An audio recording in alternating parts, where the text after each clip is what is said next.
Hey, thanks for coming, being a part of this today. We're excited. Of course, the weather is beautiful, and we've got a chance to do it. The water's a little bit high this morning, so we're kind of holding off, hoping the water will drop out a little bit while we're talking around.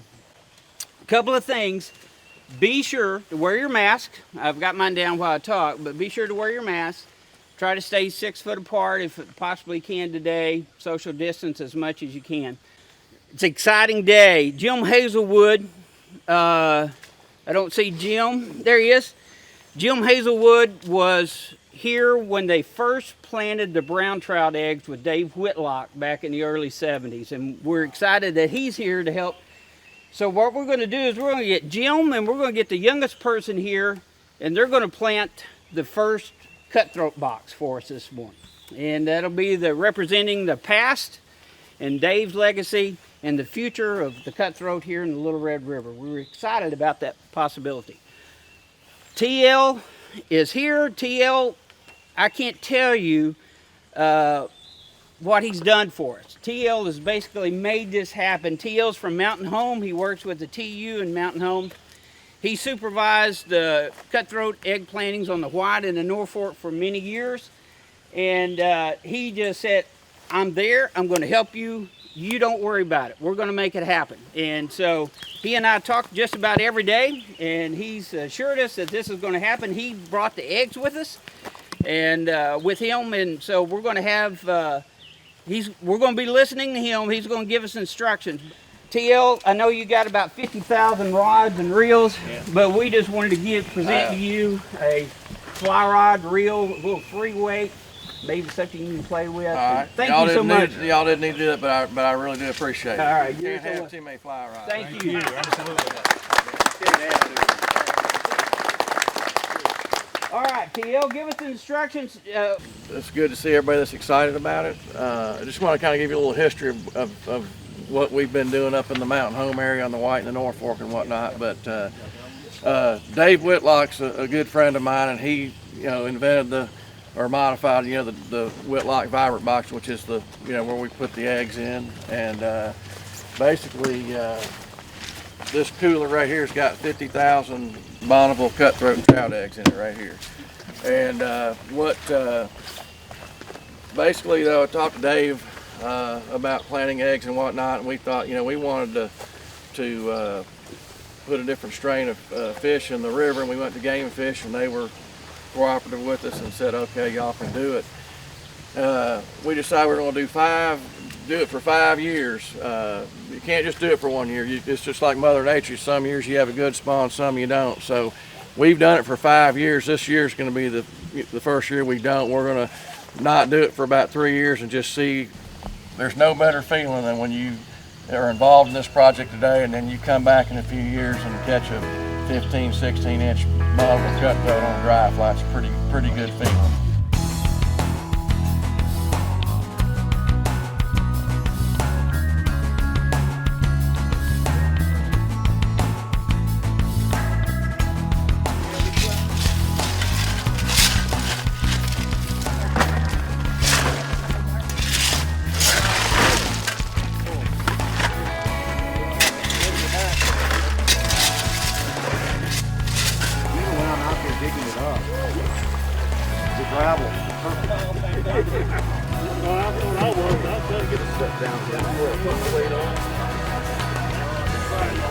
Got it? I'm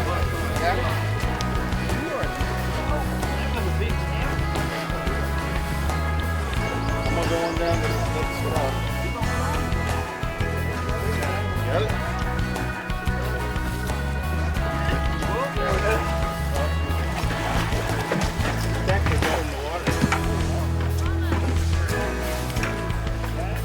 Don't dig row 4 until we hold up. Don't dig row 4.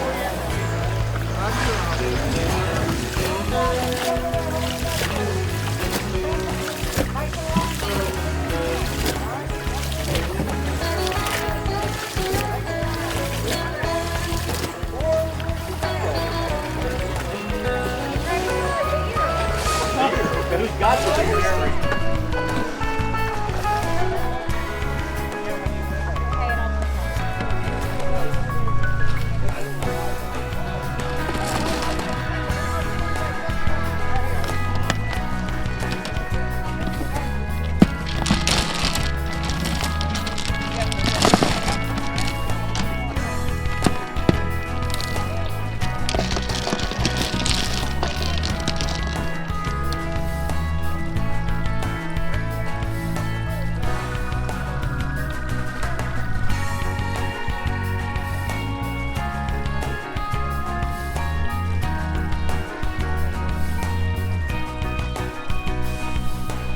involved in the brown?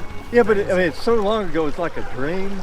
It was There was Frank Brown, David, the Hedges. You know, they had that shop, and then I think Chuck Nash. So what are your thoughts now? Is here come the eggs? Hayden and Rosemary. Jim and the commit. Come on over here in this old girl. I'm going to step out of it. Hayden and Rosemary. You understand it? Yeah. Now when we plant these in there, we want to make sure we always put them sideways to the current like that right there. Sideways like that. All right, guys, let's plant those things. All right, From right there. inside the rock. From the past to the future, right here. Where my foot is. Yay! Hey, do me a favor if you can. Y'all swing like a gate around that way. There you go. Okay, faces this way. Step around this way. There you go. Wait, I'm in the hole. Look down there. There you go. All right. Yeah, y'all ready? We gotta make sure we get that.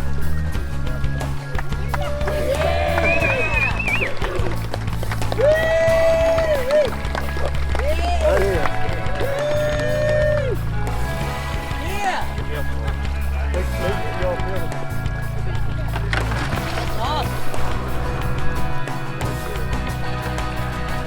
It's just unbelievable. I mean, it's we've got a long ways. We've got a lot further to go, but it's just unbelievable. And I mean, I was kind of like a last minute. I had just begun fly fishing. And my story is I was up on the North Fork doing ultralight for trout, and I saw a fly fisherman, and I put my pole down and just walked over and asked them what they were doing. And it was David Whitlock, and he said, "Come up," and he took me up to his trailer and got a rod and gave it to me and gave me my first fly fishing lesson. And then he told me about this, and I probably did a lot of fishing with him during that time, just learning. He was unbelievable. Put eggs in again today. I know. Species in this river. I know. With the girls, what were your thoughts as the basket went in? Pardon? I said, what were you thinking when the basket went in? That I hope that this will be as successful as the brown trout were.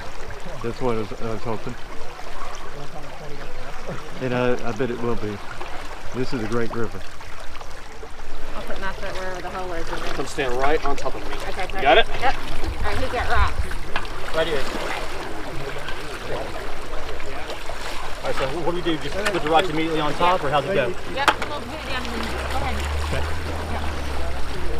I feel it. Yeah, we're on it.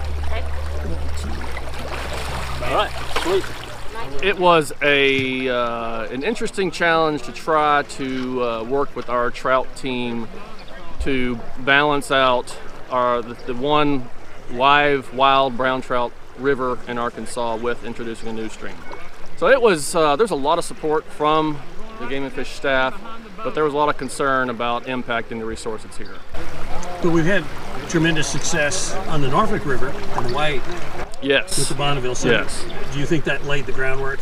I think it definitely has encouraged the staff to be more receptive to the idea. But the thing that made the difference is the fact that the Little Red River Foundation was formed. The people that have been involved in it from the beginning have been actively engaged with the staff, not trying to tell the staff what they should and shouldn't do, but really cooperatively working with them to come up with solutions that met the scientific needs, considered those issues, and then found ways to make it work.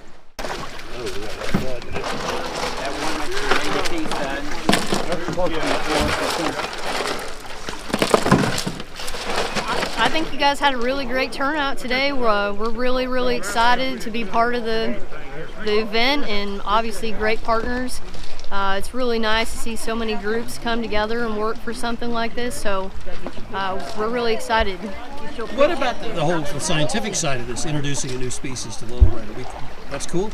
Yeah, I mean, the thing that's really good for anglers is the additional diversity that could be possible. That's one of the things that we see that people want the most, is to have more opportunities for different things to catch. So I think that is what we're most excited for people about. Now, this isn't new to the state. We did this, 5 or 6 years ago in the North Fork? Yeah, the Trout Unlimited started doing a project like this in North Fork tailwater and in the White River in about 2012. I think they've done a total of 5 different egg box plantings since that time. And it's been a success. We've had those fish hatch and people are catching Bonneville cuts in the low 20-inch range, so it's been really a success. So were you optimistic we'll get a spawn here? That remains to be seen. It's a whole new system with different water quality. Obviously the browns and rainbows, even brooks, have shown potential to spawn here, so we'll see what happens, but if any of the places have that potential, it's probably here. Because of the gravel? Yeah, because the brown trout have such success here, then I'm optimistic the cuts could as well. Well, this is a special place. It is so accessible to our largest metropolitan area.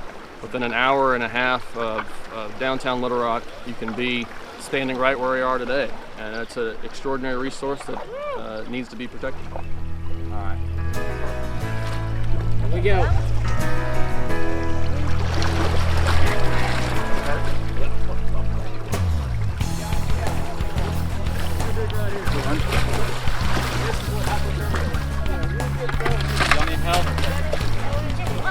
We had a phenomenal morning. We had about 70 volunteers show up.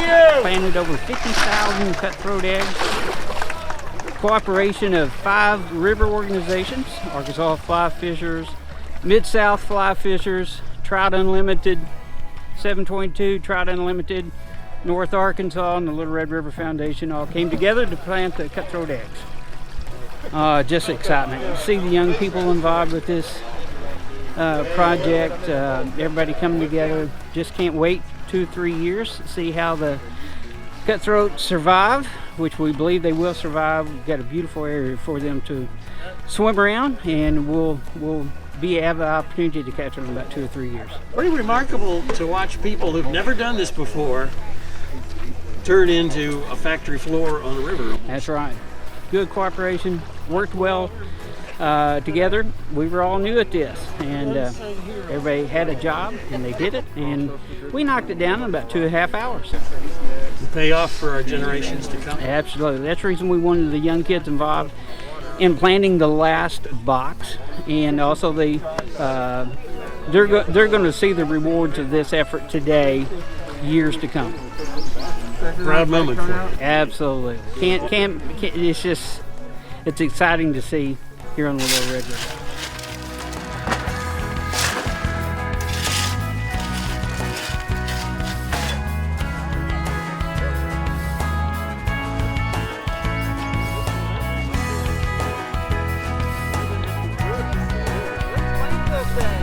Right there. Inside the rock, the past, the future.